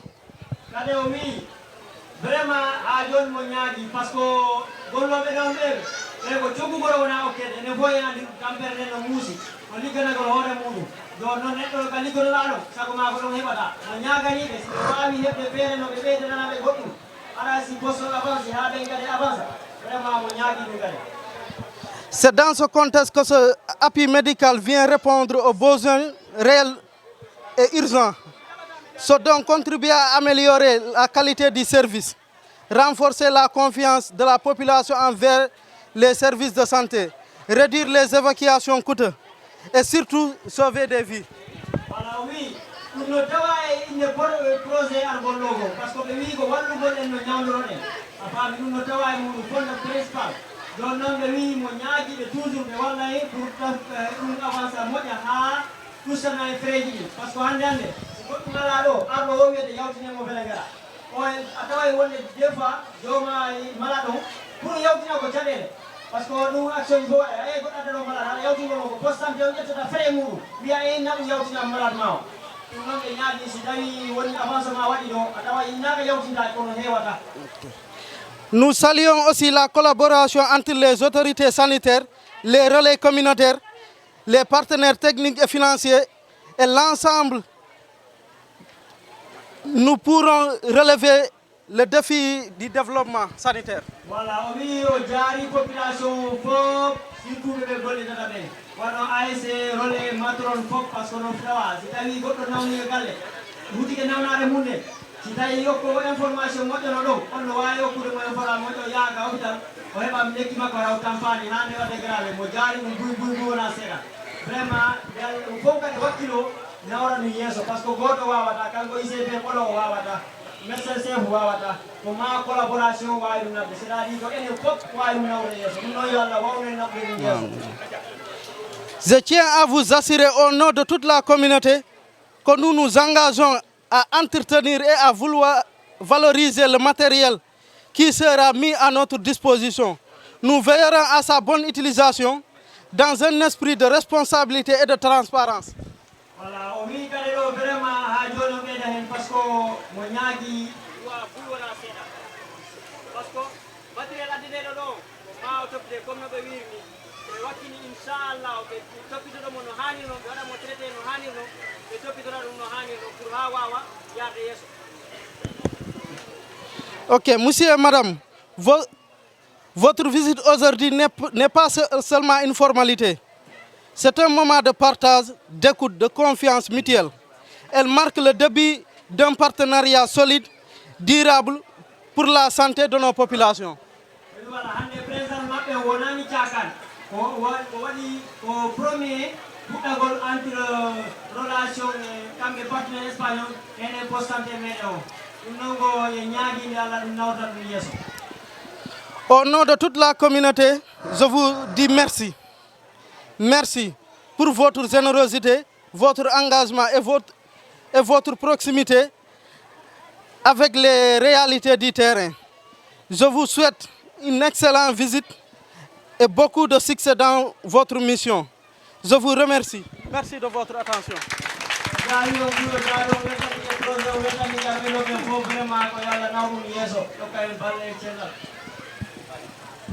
Hacer las demandas que tenía el centro y trabajando juntos y colaborando todos unidos, creo que intentaremos conseguir todas las demandas que tienen desde el centro y sobre todo que tenemos las puertas abiertas para escuchar cualquier demanda y cualquier necesidad e intentaremos cumplirlas.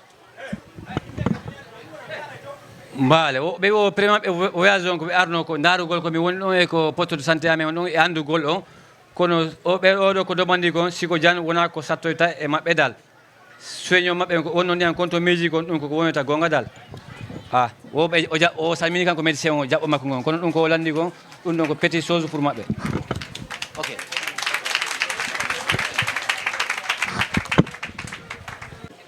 kala ngarɗo ɗo salminama jarga mum imam mum présidente groupement président ASC kala responsable monɗo ɗo salminama commandant men calminima le représentant du maire et le représentant du district sanitaire et l'infirmier chef de poste de Médina Diaguet et celui de Kandiaye onon fof on calminama honorables invités on beltanama donc min mbiyetemi ko Tidiane Boiro le représentant du conseil communal de la jeunesse ici dans la commune de Kandiaye min beltima he nde ɗo noddore buy wona seeɗa minen sukaɓe Kandiaye hande minen joguino rencontre mo gandiranta ko président ASC ji ɗi piwnoddano to Kandiaye hoɗum firtini men ɗum ko nde noddore ɗo hande ɗum taki les présidents de zone sont là avec moi et les présidents d'ASC ɓenin ɗo e jonde he par ce que wiya ko cellal woni mawɗo ɓay noon ko cellal woni mawɗo ko ɗum taki men gari norade par ce que si Kandiaye noddi han ko sukaɓe Kandiaye pori darade ɓay ko minen nodda e dow ɗum noon men beltanima Alaji Bobo la diaspora ko ni nafara men ko mbattoni ɗo ko nafara men ɓe mbaɗi ɗum to temantomaja onon kala on mbaɗi ɗum ɗo à Madina Diaguet ɓe mbaɗino intervenir domaine éducation onon on mbaɗi intervenir domaine santé men beltanima l'association cellal Fuladu ɗo e nder tundu Ñanduba men beltima Alaji Bobo ɓe hoɓɓe ɓe garduɗaɓe ɓe jii mais men paala nannaɓe ɓay wona espagnol men kaltanin si men kaali ha nannaɓe minen kala ɓen jiya wona ɗum nafara ɗo o poste santé c'est pas comment dire c'est pas un poste santé digne de son nom responsable o ɗinin ɗo o hande ko district sanitaire iwani en Bodian bon andi c'est pas un poste digne de son nom. Parce que poste santé, oui amahan, maternité dinin sengo, consultation au dinin ga sengo, logement ICP din sengo, logement chasse-femme dinin sengo, dum alado. Mais enen ganduno hande, honde darnde, le maire, jogi, hender santé e nder o commune Kandiaye par ce que enen gandi o poste santé horombo wonno e hande horombo woni ɗum noon ɓay mboni waɗangal gollal men beltima e dow oɗo accompagnation mo keɓɗa ko ni foti wonde en tout cas ɗo e nder o commune Alaji Bobo no andu ko ambulance goto joguiɗen est ce que ambulance goto ɗi wawi wadde servir 4 postes de santé ou bien 2 postes de santé wawata wonde par ce que o axe ɗo hande enen gandi hono foti woɗɗade ɗo e RN6 o ɗo e o godron ɗi woɗɗi hande urgence heɓoɗo évacuation wona probléme min beltima e dow ngal ɗo ballal ngal garduɗa ɗo ko ɗum taki mbaɗgol ko moƴƴi ɗinin moƴƴi koko pilliɗa ɗo ko okkima ɗum hande donc a jarama Allah jarama pourtant mi jurnani en tout cas komin paala ko ɗinin heewi kono noon mi haɗa ɗo pour okkude goɗɗo mi weltanima kala garɗo ɗo wassalamu jarama. Voilà, merci Tidiane, voilà, merci Tidiane Bami Bokele. Du commandant de la brigade de Kunkande, commandant de brigade, monsieur les chefs de village, monsieur les chefs religieux notables, donc chers partenaires de Thielal Fouladou, donc chers invités à vos titres, rangs et grades et mérites, donc au nom du médecin-chef de district dont je représente, donc pour vous dire que je ne suis pas le médecin-chef de district, donc je représente le médecin-chef de district ici. Voilà. C'est pour traduire en polar. Traduire en polar, s'il te plaît. Après. Comme docteur Bodjan, adjoint médecin-chef Velengara. Vraiment, au Jari, au Veltani, au Jari, projet. Ni me venga hete non. Ah, au Jari, au Bouyo, Veltani, au Terangalo, au Bissimila Modo. Voilà, je pense que c'est un sentiment, au nom du médecin-chef de district, c'est un sentiment de satisfaction par rapport à ces dons de matériel de la part des partenaires de Thielal Fouladou. Voilà, oui, nous avons des médecins-chefs et nous avons des partenaires de matériel pour constater parce que les médecins Donc nous avons entendu surtout le discours du représentant de Thielal Fouladou par rapport à la collaboration entre le poste de santé et les partenaires espagnols. Donc vraiment, nous tenons et nous réjouissons de cette collaboration. Parce que nous avons entendu dans l'avenir, il y aura probablement des médecins spécialistes qui vont venir en consultation au niveau de Medina Diagnet pour améliorer la qualité des soins du poste de santé de Medina Diagnet. Voilà, oui, le discours représentant le projet. Parce qu'on devrait améliorer le poste de santé de telle sorte que ala wona spécialité wona ñawloɓe noppi spécial ara no woni ñawloɓe ɓerde spécial no woni ñawloɓe jiten spécial no woni ɗum noon ko yettirde Allah moƴƴa wona seeɗa. Donc il faut dire que Medina Diagnet fait partie des premiers postes de la commune de Kandiaye. Ce n'est pas pour rien qu'on l'a construit un poste depuis plus de 20 ans. Parce que c'est une zone qui est très très enclavée, où la population a des difficultés d'accès à des soins de qualité. Parce qu'auparavant, les postes de santé les plus proches se trouvaient à Pakour et à Kunkande. Voilà, oui, vraiment, parce que le poste de santé, c'est un poste pour nawyude commune Kandiaye premier ça hayna nawyugol par ce que Kandiaye fof o postante goɗɗo jogino ɗum woni o Medina Diagnet tan kadi ka wonɗo no woni côté karɗo quoi côté laabi ɗi yen sokki sengo ka wonnen ɗo ɗum noon o yettirte Allah moƴƴa si woni ɗo e wawa ñawdal ɗo heɓen fof par ce que law postante ɓuurɗo batta ɗo ko Kunkande walla Pakour. Voilà, c'est ça. Je pense que par rapport à la consultation gratuite qui sera organisée probablement en collaboration avec le district, c'est vraiment une demande forte au niveau de la population de Medina Diagnet. Parce que c'est une zone qui est très enclavée. Quand on entend des dermatologues selon là, des orthopédistes, des ophtalmologues qui soignent les yeux, où on a une zone où il y a beaucoup de maladies à type de cataracte. Donc il faut dire qu'on nous en réjouissons. Oui, voilà, machallah, nous avons vraiment comme nos relations spéciales. Ko tuba ko be nardo ñawugol gite wala ñawugol berne wala ñawugol gotti wara ko gratuit Je pense que l'ICP a partagé les doléances du poste de santé. Donc je ne vais pas y revenir. Donc lors de vos discours, même vous avez dit, au niveau de l'Espagne, il y a 400 médecins pour 100 000 habitants. À Kolda, il y a 101 médecins pour 100 000 habitants. Il faut dire qu'à Velengara, il y a un médecin pour 143 000 habitants. Voilà, oui, un médecin pour 1000 habitants. Voilà, un médecin pour 2000 habitants, ainsi de suite. Velengara, un médecin pour 143 000. 143 000 habitants. Voilà, dire que...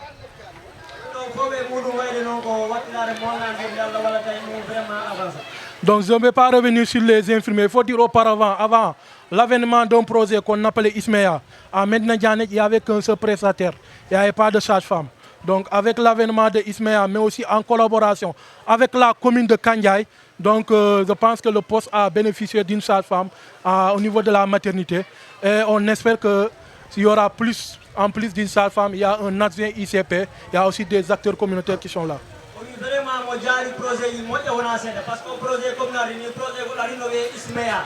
Allah est en train de la sage-femme parce que le ICP il y a actuellement des sage-femmes, des adjoints. C'est-à-dire qu'on a un problème qui poste au ICP. Donc, en plus des orients du poste, il y a aussi, il faut dire que Medina Djanet est une zone où il y a des cases de santé. Il y avait 5 cases de santé et on sait par rapport à la pyramide sanitaire, vous l'avez dit, la première porte d'entrée c'est le poste. Avant même le poste, il y a la case de santé. Donc une case de santé où la population vraiment bénéficie des premiers soins de qualité. Donc il y a 5 cases, il y a il n'y a aucun case qui est fonctionnel actuellement. Il y a 4 qui sont délabrés, un bâtiment est fonctionnel malheureusement, sans médicaments. Donc on ne peut pas dire une case sera fonctionnelle. Donc on vous demande de prendre en soin les cases de santé de la zone polarisée par Medina Djanet. Voilà, quand comme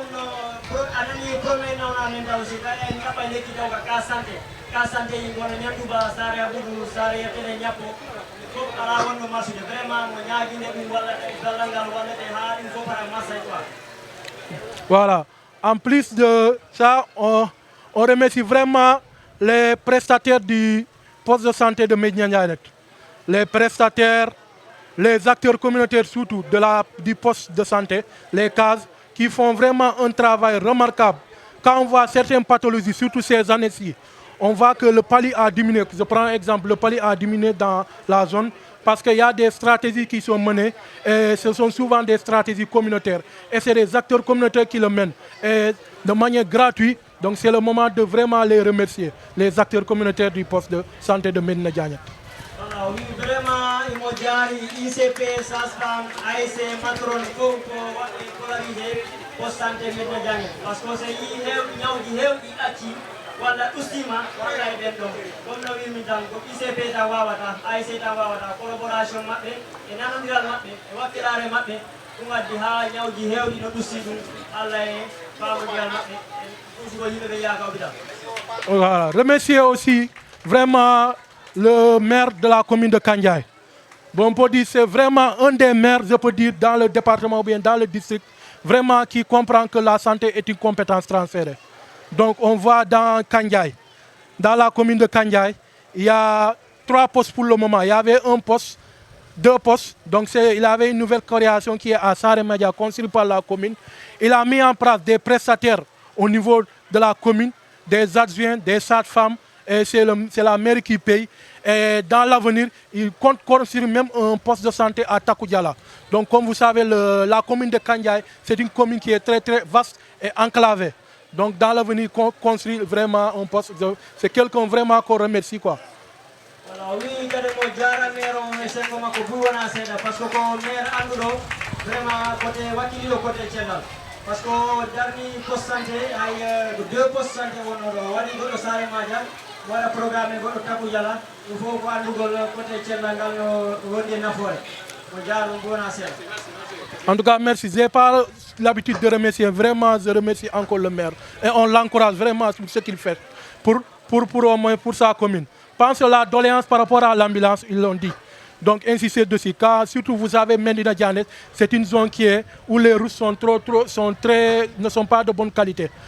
faut pas amener, quand on a une ambulance, on se résume, mais on veut une ambulance de qualité de type Land Cruiser. Déjà, pour au niveau du poste, c'est difficile, surtout quand on a un malade dans un village pour l'amener au niveau du poste. Si on n'a pas une bonne ambulance, souvent c'est des ambulances qui viennent, un an, c'est des ambulances qui se détériorent.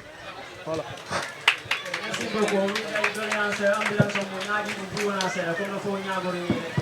D'accord, remercier vraiment tout le monde.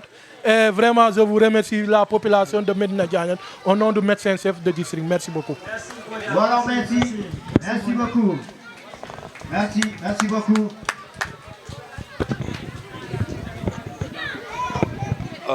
Venga, eso, de los regalos lo dices, ¿no? Y así ya lo extraes. Fin du mois, mino delda 1000 francs comme participation. Si mi une association ari, wi ko pour cellal mi suusi parce que ɓe mbi no mi haala ɗumen caɗele mumen ɗe caɗele amen ɗe comme Tidiane en e médecin o ɗo rewi ɗo ambulance goto won actuellement dans Kandiaye Saare Kori Salle e Kunkane joni Kandiaye won tan ambulance wattani circulé actuellement monsieur Bari ko ambulance goto on wawata ɓoyde ko département o jogui probléme cellal wele ngara ko be woɓɓe jaha ɗo ha Tamba ha Kolda avec toutes les difficultés qu'il se trouve. Kolda c'est à 100 et quelques kilomètres, Tamba la même chose. Joni no ɗum ni si a yi ngarɓe ɗo mbi kala ko saɗi on ɗo no kal ɓay min depuis hanki mino yiya ɗo hay robinet ji mi yiɗo ɓen pota boyle ɗi ɓi ɓen pota ndiyam amen ɗam laaɓani a faami ala ko selli e amen a faami voilà taw mi junnani ko ɗum woni ɗo minen gueto pour hôpital ku e département o heɓa hôpital mawɗo jantano men ɗum voilà merci beaucoup jaforo Voilà, merci à vous. De la commune de Kandiaye. Salam alaikum population de la zone de Ndiandouba. Salam alaikum population du village de Medina Diagne. Merci beaucoup population pour Hebdo Ardeko. Donc, monsieur le représentant du médecin chef de district, messieurs les agents de santé, ICP, sages-femmes, ASC Matron, chers élus locaux, chères populations, chers partenaires sénégalais et espagnols. Voilà, c'est un grand plaisir pour moi de vous accueillir dans cette belle commune de Kandiaye, vous souhaitant la bienvenue au nom du maire, Dr Ali Baldé, absent des lieux. Bon. Donc,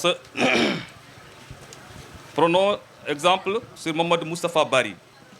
Mamadou Moustapha Bari qui est un fils de cette commune. Mamadou Alpha Bari, n'est-ce pas? Voilà, fils de cette commune, expatrié, qui aujourd'hui a pensé à amener un projet relatif à la santé dans notre commune. Ce projet qui épouse effectivement la démarche, cette rencontre qui épouse effectivement la démarche d'un projet, à ma compréhension, c'est-à-dire c'est comme une sorte de validation sociale que nous sommes en train de, communautaire et sociale que nous sommes en train de faire de ce projet amené par M. Mamadou Alpha Bari. Voilà, mais Arani Baba. Mais Arani Nani. Très bien. Donc, j'avoue que ce projet qui, en sa démarche, épouse effectivement la démarche de validation sociale, le point de validation sociale, c'est-à-dire cette assemblée que nous représentons ici. Donc, M. Bari, soyez remercié par rapport à ça.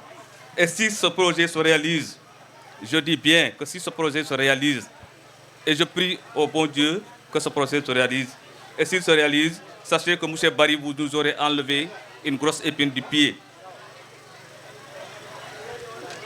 Puisque nous, autres élus, nous autres, qui sommes des élus de cette commune, hein, notre sacerdoce quotidien est le bien-être de ces populations.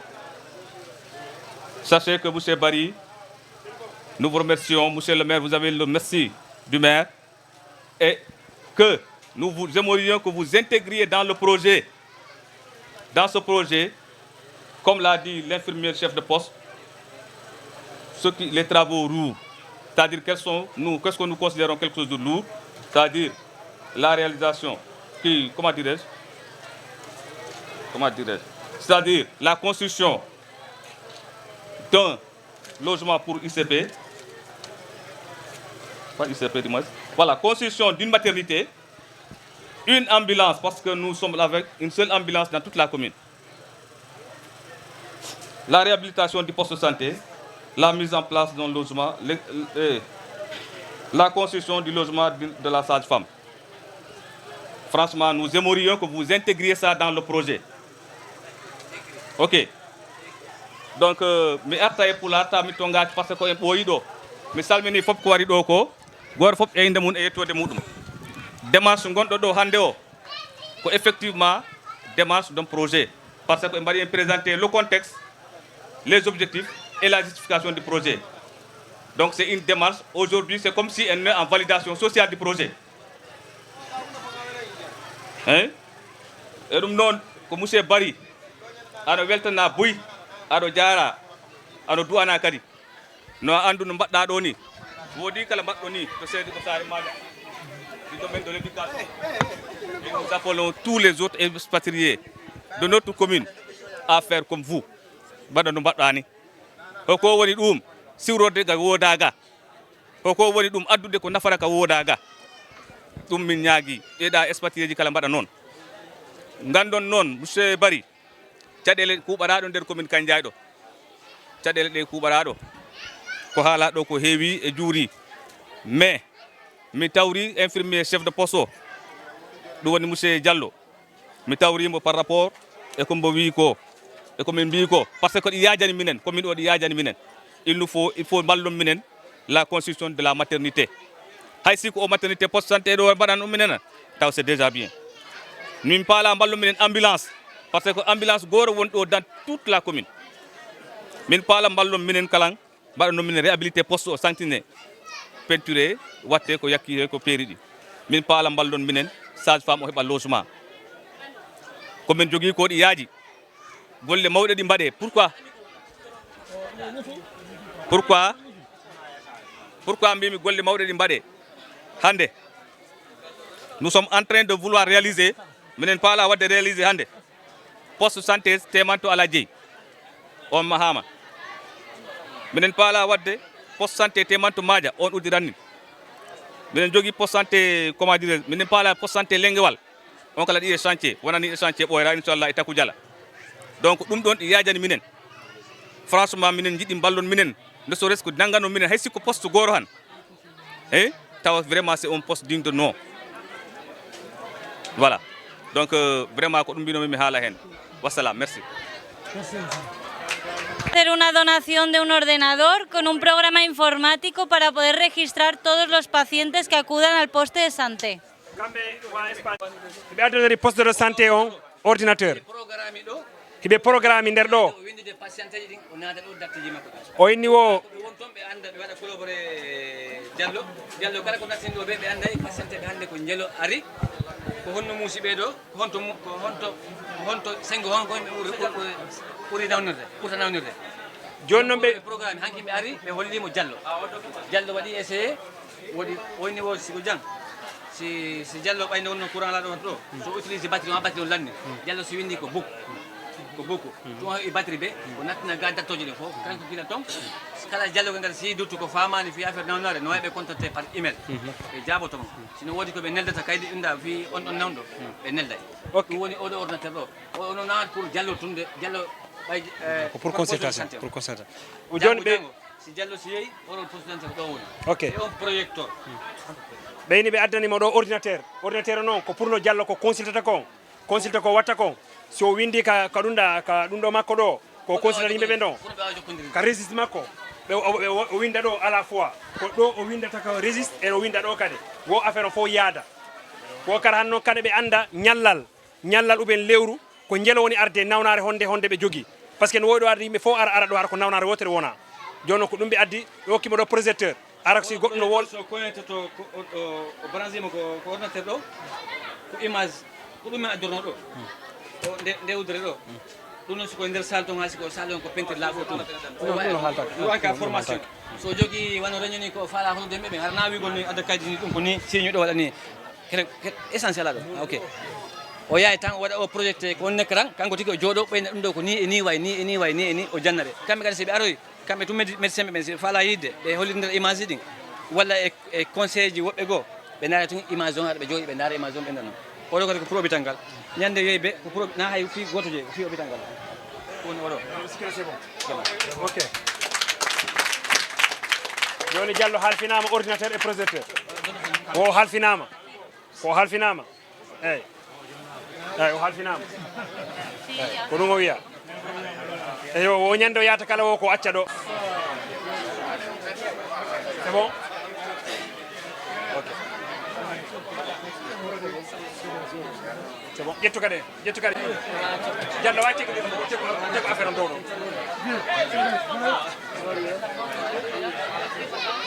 c'est bon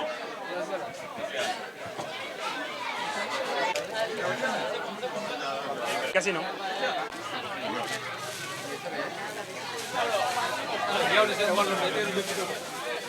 Natti no câble. Chargeur. Ok, John, c'est bon. John, mon photo. Gasi, ouais, ça y est, c'est bon maintenant. Ok, encore un tachu goto. Quel lugar?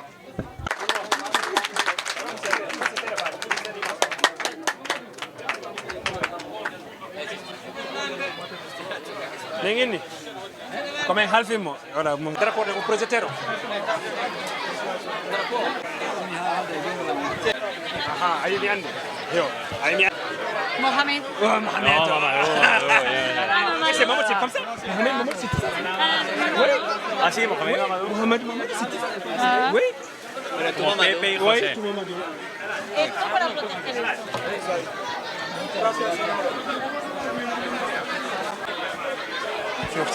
Una foto.